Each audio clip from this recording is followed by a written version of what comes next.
Welcome to another episode of the Feminist Survival Project 2020, a podcast for people who believe that being a woman is neither a disease nor a moral failing, and who feel overwhelmed and exhausted by everything they have to do, yet still worry they're not doing enough. This is Emily Nagoski. And Amelia Nagoski. 2020 is going to be a shit show. We are here to make sure you survive it. One of the main things people have asked us for over the years that we've been teaching about burnout is self-care tips. Self-care tips for young professionals, self-care tips for working parents, self-care tips for graduate students, self-care tips for activists, self-care tips. Tell me self-care tips. Tips for how to take care of yourself. Of course, if you've listened to any other episodes of the Feminist Survival Project, you know that self-care is not the answer. The answer is just care. It's all of us caring for each other. We don't need more grit. We need more help. We don't need more persistence. We need more kindness. We don't need more tips. We already know what to do. Mm-hmm. What we need is permission to do those things. Permission from our people to take a break from the causes of our stress and just go deal with the stress itself. In short, we need a place to lie down and people who tell us it's okay to rest. And maybe after hearing a few episodes, you're getting a sense of the ways that all of us caring for each other is not just about how we're going to survive the shit show. It's how we transform the world. We reject human giver syndrome with its cultural pressure to be and do everything the world expects of us, and instead turn toward who we truly are, who our loved ones truly are, with kindness and compassion. And when we do that, the main gift we'll discover we all need from each other is permission to stop, to take a break, to rest. You want a self-care tip? The main thing we want you to do after listening to today's podcast is to follow The Nap Ministry. You'll find them on social media at The Nap Ministry.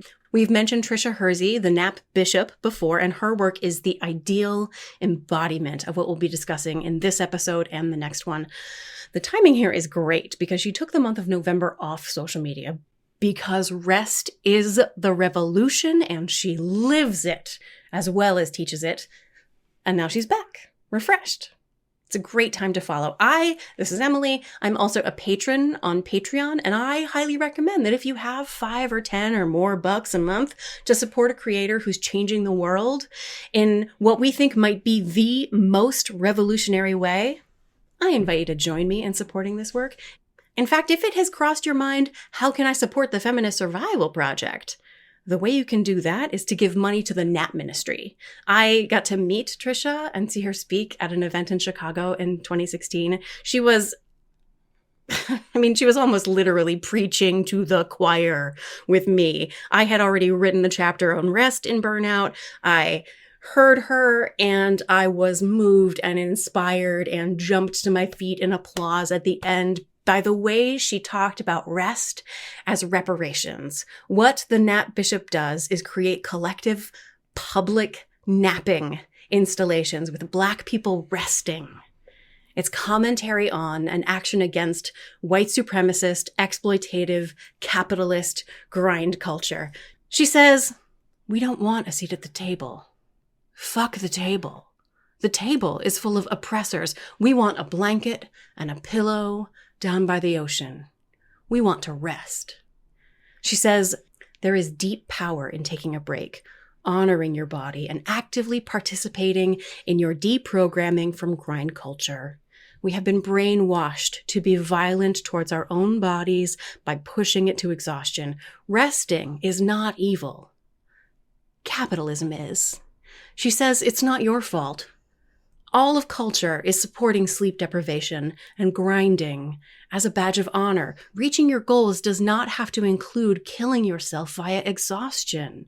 She says there are real spiritual and physical health consequences to participating in grind culture. It's all been a lie. It's not true. Our dreams and desires will blossom in a connected way when we rest. She says there is a new way. We will resist. We will rest. Spread the good news. So that's what we're doing. Okay, so I first want to talk about The default mode network. We wrote about this in the book that back in January of 2017, I saw Rachel Maddow speak at Smith College, and there you could submit a question in advance. And the question I submitted was, how do you deal with burnout? And I recorded her answer. It sounds really terrible, but maybe we'll play it here. For me, I feel like I need to come home to Pioneer Valley. I live in Covington. I work in New York. I'll go to New York after we're done here today and did the show from there on tonight and for the rest of this week. But I leave and I come here and I spend time outdoors and I have the world's most perfect family and great dogs and I go fishing and I chop wood and I use a different part of my brain. And it's the only cure that I really know of is when you are burned out, it's because you burnt a specific gear in your brain, but the Lord gave us a lot of different gears, and if you use the other ones, you regenerate. What she said was, I leave work and I come home and I spend time outdoors and I have the world's most perfect family and great dogs and I go fishing and I chop wood and I use different parts of my brain. And that's the only cure that I really know of. When you are burnt out, it's because you burned a specific gear in your brain, but the Lord gave us a lot of different gears. When you use the other ones, you regenerate. She's talking about default mode network. We don't know if she's familiar with the science or if she's just intuited her way to the evidence-based answer, but that's what she's describing. What the research has found is we do our best at any given task for a limited amount of time, energy, or attention, and then our attention wanders, our performance drops, and our motivation is depleted. And resting after a depleting activity eliminates the effect of that fatigue. Our brains are built to oscillate this way between work and rest, just like all the other cycles and oscillations we talk about. When we grant our brains the freedom to move through the cycle, to oscillate from focused attention to daydreaming, the quality of our work improves along with our health. I want to correct a misunderstanding we often encounter when we talk about this phenomenon. Yes, journalists got this wrong. Yeah, it's their fault. It's not boredom. All the headlines say like the value of boredom. It's not about boredom. It's daydreaming. Boredom is like your brain's task-focused attention system searching desperately for something to attend to and the uncomfortable feeling that there's nothing for it to grasp onto and work out, like a dog with a bone. Like when your kid says, Mom, I'm bored. Nothing to do. They're looking for something to do. If they were daydreaming, they wouldn't be bored. Yeah. Default mode is mind wandering, daydreaming, fantasizing, creating stories in your head, being entertained by your own thoughts. Default mode's job is to assess the present and plan for the future. Better we are at toggling from daydreaming to attention and back again. The healthier the default mode network is, the happier, more creative, and more socially skilled we are likely to be. Unfortunately, we live in a world that celebrates unbroken focus as if shifting from attention to daydreaming is failure, when actually it's a sign that your brain is operating healthfully. As adolescents, we attended a theater camp. Because of course we did. And this is Emily. One afternoon, I was sitting in a circle with my group working on the script we'd been assigned to prepare. We were working really hard, but we got stuck on, I don't even remember what the problem was. But I, sitting in that circle, followed my body's instincts and got up and started wandering around the theater. And this popular girl, Jill, who in retrospect was human giver syndrome personified, scolded me. She goes, "Where are you going?" And I said, I'm just taking a break for a minute. And popular girl, who in retrospect was maybe also a descendant of Immanuel Kant, she scoffed and said, "What would happen if we all just took a break when we felt like it?" I, at 12 years old, literally said, what research now confirms. I think we'd all work better. Because mental rest is not idleness. It is necessary time for your brain to process the world. The time it should take to complete an attention-demanding task, like clearing your email inbox, is the time it takes for you to engage in the attentive task, plus the time your brain needs in default mode to process whatever creativity, original thinking, problem-solving, or flexible planning, all of which are tasks performed by the default mode network. In the Monitor episode, we talked about creating goals that are concrete, specific, among other things, Because people are much less likely to procrastinate at a concrete task than at an abstract task. So one of the pieces of research that we cite about this is a study where a group of college students were sent one email or another. In one email, they were asked to reply to the email and describe how to open a bank account. And the other group of students received an email to which they were asked to reply with a description of what banks are for. And the question was, what proportion of students replied and how long did they procrastinate before they replied? Because there was a deadline with it. And they were each paid a certain amount of money based on how soon they replied. Students, well, what do you think? Which group was more likely to reply to the email sooner? I would not have even opened either one. So they know they're participating in the Yeah, experiment. You're getting paid literally for this one email. So you have to. I definitely would have replied to the more concrete one, right? Like if you ask me a direct question, I can just answer. Here's how you do that thing. Here are the Boom, steps. done. X, Y, Z. Here's where you do it. Absolutely. Versus the abstract task of what banks are for. It would take me at least a week to respond to that email. So one of the ideas here is that the procrastination isn't just due to delaying the uncertainty of the answer. Maybe it's that your default mode network is trying to assemble the abstract general ideas into a new configuration. Default mode network is not needed for just describing the concrete specific tasks that you have to accomplish in order to do a specific thing. Do you have a personal example of default mode network oscillation? Oh yeah. It's pretty regular for choir rehearsals to be once a week and 2.5, 3 hours. And I have a natural proclivity towards persistence. I'm comfortable going for 3 hours. It's not a problem for me. Yeah, me too. But most people are not like that. Most singers, especially in community choirs, church choirs, you have a 3-hour rehearsal, you need to have a break in the middle. And I can feel when we're getting to the hour 15, hour 20 minute mark, their attention is wandering. We're trying the same thing over and over again and they just can't anymore. And it's like, well, clearly we could just work harder and try again and push harder. And that never helps. Never, not once has that ever helped. You know what helps every time? Going in the back and having a glass of apple juice and a cookie and having a conversation and catching up with a member of the alto section who you haven't talked to since last week's rehearsal. And we come back from that break and everybody sings better. See? Walking away from a task or a problem doesn't mean you are quitting or giving up. Yeah. You are allowed to take breaks. You need Please to take breaks. No, it makes you better. It's how you recruit all of your brain's capacity to perform any particular task, including the capabilities that require you not to invest effortful attention, but just to socialize and relax and let your mind wander. Yeah, when you're lifting weights, so you're doing bench presses, you do, in some strategies, you do a set of 10. And by the time you get to number 10, you're dying. You're like, oh my God, I can't do 10, and you just barely get through 10 and your arms collapse by your sides and you can't even anymore. And then you wait a couple of minutes and you go back and do another one and it's fine. And maybe you can only get to 8 this time. But you couldn't have even done one more before that break. Default mode network. Take a break. You have permission. We are granting it to you right now. Your brain needs it. No matter what the white supremacist, cis heteropatriarchal, post-industrial capitalism tells you. Because human giver syndrome and grind culture and all of that doesn't want you to have permission to take a break, it's going to call you lazy and selfish. And therefore, taking that break is an act of resistance. Rest is the revolution. Not only do you need to take a break, you need people around you who celebrate your rest, who tell you to take a break when you are pushing too hard or too long, and people for whom you return that favor. Other givers. Other fellow givers of the revolution. Which brings us to the ultimate break. Sleep. We talked about sleep back in the Complete the Cycle episode, and our whole next episode is going to be about sleep. Just sleep. That's how important sleep is.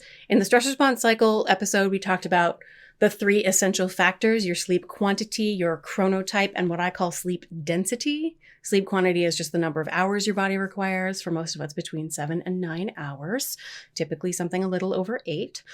Chronotype is the time of day your body wants to be awake and when it wants to be asleep. Are you a lark? Are you an owl? Are you somewhere in between? Most of us are somewhere in between. And the third, sleep density, is how condensed does your body want your sleep to be. Monophasic, where you sleep all your hours in a row. Biphasic, where you sleep some and then wake up for a little while and then fall back asleep. Or polyphasic, where you're like really a napper. In the next episode, we will talk about the benefits of sleep and the costs of inadequate sleep.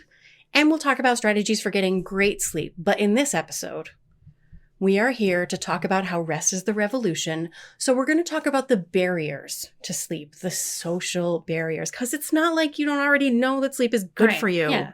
We all know that. So why aren't we getting enough? Let's talk about how sleep is not evenly distributed across the population. Take a wild guess who in American society gets less and worse sleep. Did you say women? Did you say people of color? Did you say poor people? Ding, ding, ding! That's all correct. And these different domains of oppression intersect in complex ways. Like, if you had to guess who gets more and better sleep, factory workers or managers, who would you guess? Managers, right? Obviously. If those managers are white, but managers of color sleep worse. In the research, they call the phenomenon of overwork by people of color John Henryism, after the tall tale of a freed slave turned railroad worker. John Henry, in the song, races a machine, a steam drill, to show that a man can dig his way through a mountain faster than a machine can. He sings, "Before I let a steam drill beat me down, gonna die with the hammer in my hand, Lord, Lord, gonna die with a hammer in my hand." Does he win? Yeah. He does. Mm-hmm. And then he dies! In a recent video adaptation that I found while I was doing the research for this, John Henry says, "How hard we work when no one's looking. That's who we really are inside." Oh, Jesus Christ. I know, boy. So in this recent adaptation, How hard we work is who we really are. That is just not even... how hard we work when no one's looking. Fuck you. So in this adaptation, he doesn't die, which I think, It's worse. Yeah. Yeah. Because it pretends There's no consequences. we can just work and work and work when we're hungry and That's tired fine. and never stop and it'll be fine. No consequences. As if our bodies don't have limits. Right. As if we can ignore the screaming hunger of our bodies and minds for Without rest. any pain or illness or death. Add to John Henryism narratives like The Giving Tree. Fuck the giving. Have you read The Giving Tree lately? Oh. It's the story of a boy who takes from a tree that gives. Mm-hmm. A tree that goes by the pronoun she. Mm-hmm. He takes the leaves and the fruit and the branches and eventually the entire trunk until all that's left is a stump. And then he sits on the stump. Motherfucking Giving Tree, dude. Why do we read this to our children? What are they supposed to learn? That's terrible. Did I ever tell you about when the youth Christian education person at my church did a service and she used the Giving Tree as a model for like giving and charity? And no. She stopped like halfway through the story because she's like, the end of that story is just terrible. Like they totally missed the point about what it is to give and to be like, and I just couldn't. So like she used it as a model to start from because it was recommended by blah, blah, blah. And then she was just like, no. And she just stopped it halfway through. She didn't stop the service. They built a whole service around the first half while the Giving Tree was still like capable of living more. Yeah. So that doesn't help though. We We need a different model, not Yeah. just giving, but like the impact that it has on us to give. Yeah. I have We this are post-it not note. the only ones who are recognizing Yes. like, oh, this is not a good way to talk about this. I forget when I wrote this, but I have this post-it note on my desk that says a problem with self-care is it separates caregiving for others from the behaviors that give you energy, as if connecting, giving is all wear and no repair. And that's not true. Not Giving true. can be energy Yes. giving. Yes. But the narratives that were given, like the Giving Tree, is that you give and give and give and give until you have nothing left. And the whole point of giving is that you are slowly killing yourself. When we Yeah. dug into the sleep research, we found this pretty distressing term, the third shift. You might already be familiar with the language of the second shift, right? The first shift is your job that pays the bills. The second shift is the labor that holds the family together, Yeah. the childcare, the housekeeping, the cooking, the laundry. And then there's the third shift, the nighttime hours when everyone is asleep, But we are not all equally asleep. Women are expected simply to be the ones who sacrifice their sleep to support anyone else who might struggle in the night. The sick child, in a straight partnership, the sick man. We wake more readily to the noise in the kitchen. We get up to let the dog out. And the cost we pay? Disrupted sleep and short sleep are linked to every major cause of death in the Western world. It is literally shortening our lives. The deaths of John Henry and the Giving Tree are the most honest representations of the cost we pay to work within the rules of the system. In mainstream modern media, like every Hollywood movie in the 80s, we tell a heroic story of an underdog playing the game and winning, becoming an ad exec or whatever. It's Melody Griffith in Working Girl, pretending she doesn't have a Long Island accent, putting her hair in a French twist, and doing her makeup in neutral colors to get a corner office and have a secretary instead of being a secretary. It's Jennifer Lopez in Made in Manhattan, who has literally bought into the idea that the executive training program is the road to freedom and becoming a well-paid corporate manager. And that's the definition of success. Hollywood loves this story, knows how to tell it, because it is itself a corporate system. A steep hill to climb that only those best adapted to it successfully summit. Half killing, or all killing, yourself to adapt to and succeed in a grotesquely unfair system is only part of the story. The other part is how anyone who gains access to the power in the system chooses to change that system. That's the task we face now, to rewrite the rules of the game we worked hard to win so that those behind us don't have to play such a rigged game. We can honor the labor of our ancestors, their grit, their sacrifice, and we can also recognize that they were forced to play a game they should never have had to play in the first place. The game was rigged, and they played anyway. Even though they knew it, because that's what there was for them to do. It damaged their bodies. They accepted that damage as collateral in the work toward a better life for the next generation. We accept lost pawns in any chess game, and a lot of us have been raised to believe that our bodies are pawns. And I'm not sure what's king in the chess game of life, but it is not health or joy. Mm-hmm. It is the 21st century now. The brain science has caught up with our innate mammalian instincts. We know that whatever this better life thing is, it must be one where everyone has access to adequate rest. Rest won't just help us survive 2020. Rest itself is the revolution. Those of us who access the systems of power, we got in by giving up all we gave up. And it is so tempting to believe that those who follow us ought to have to climb the same steep hill. And that results in a kind of a hazing system of letting people into positions of power. It's hard to admit that a game is rigged if you won it. Yeah. And it only seems fair that everyone after you has to play that same game. It's really tempting, but we need to make that change. Don't fucking haze people anymore. This is rampant in academia, right? You get to a tenure track or even tenured faculty position and you treat your grad students like shit because you were treated like shit. That is so sick and wrong, dude. No. Just because you benefited or however you feel like you're grateful for how hard you worked and it really taught you something, is it really okay to treat people that way in whatever abusive manner I think the reason that it keeps persisting is that by the time you get out of a system in which you were abused, you have so little left that you do not have the wherewithal for the kindness and generosity required not to haze. The system is self-perpetuating, not just because people feel like the people behind them have to earn it, but because they don't have what it takes. Yeah, it reduces their capacity. The generosity and kindness that we advocate for. Yeah. So people who make it into systems of power need to spend some time recognizing the ways that they influence others who are within their domain. But we also need to recognize that there are real costs for trying to change the rules and for not obeying the rules. If you were gender socialized feminine, you were taught to believe everyone else's opinions about your body over what your own body is trying to tell you. And if you dared to believe your own body and ignore other people's opinions, there's consequences. There are real consequences in the way they treat us. For some of it's been so long since we listened to our bodies, we don't even know how to hear what our bodies are trying to tell us. That was much me less for so long. how to believe them and trust them over the loudly expressed opinions of our culture and our families and human giver syndrome. And as if that's not enough, let's just add another layer of complexity, which is that the more exhausted we are, the noisier the signal is, and the harder it is to hear that message, the more we fall back on recapitulating the rules of the rigged game. This is why rest is the revolution. Yeah. Audre Lorde wrote a whole paper called The Master's Tools Will Never Dismantle the Master's House. One of the master's tools is exhaustion. Exhaustion is never going to dismantle capitalism, white supremacy, cis heteropatriarchy.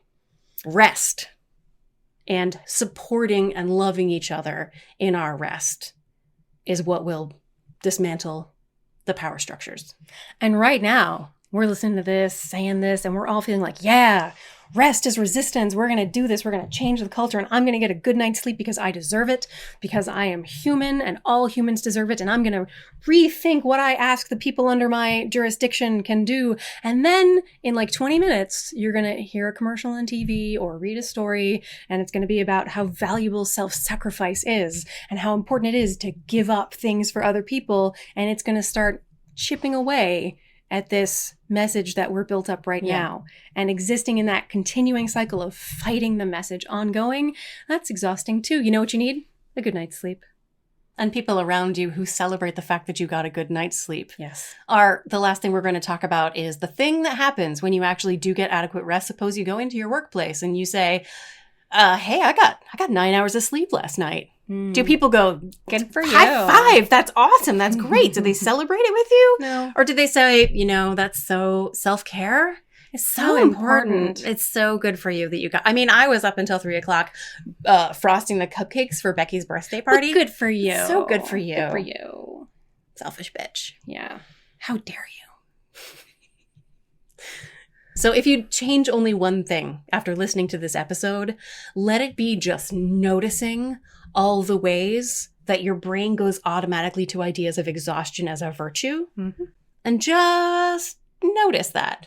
And ask yourself if it's really true, if you're interested in challenging the idea that rest is lazy or selfish. Next week's episode is going to be about sleep, the ultimate in selfishness. No, it's the ultimate revelatory. No, it's the ultimate revolutionary act.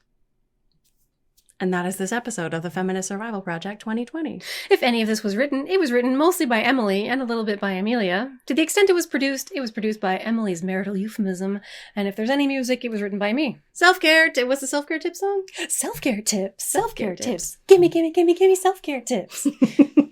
Here's a self-care tip. Get some sleep and stop beating yourself up for it. And instead celebrate the fact that you are a motherfucking bitch resistor. Briefly to follow. I got carried away. Feel free. I meant motherfucking bitch resistor as a compliment. Just for the record. Feel free to follow. Feel free to follow along on Twitter or Instagram at FSP2020. And don't forget to follow at The Nap Ministry for the best rest as resistance content on the worldwide internets. And email us at feministsurvivalproject2020@gmail.com. Let us know. What do you do to rest? What do you daydream about when you daydream? Where do you daydream? Do you feel permission to daydream? How many hours of sleep do you get? How many do you need? Who in your life is really celebratory when you get rest and take a break? Who in your life do you trust to say, look, you need to quit and you need to just go take a break right now? Who do you actually believe when they say that to you? Is there anybody in your life you wish you could tell them they deserve to sleep? Is there anyone you wish would say that to you? Here we are saying it. Okay, that's enough questions. Yeah, that's we enough want to questions. hear from you about sleep and rest. Thanks for listening.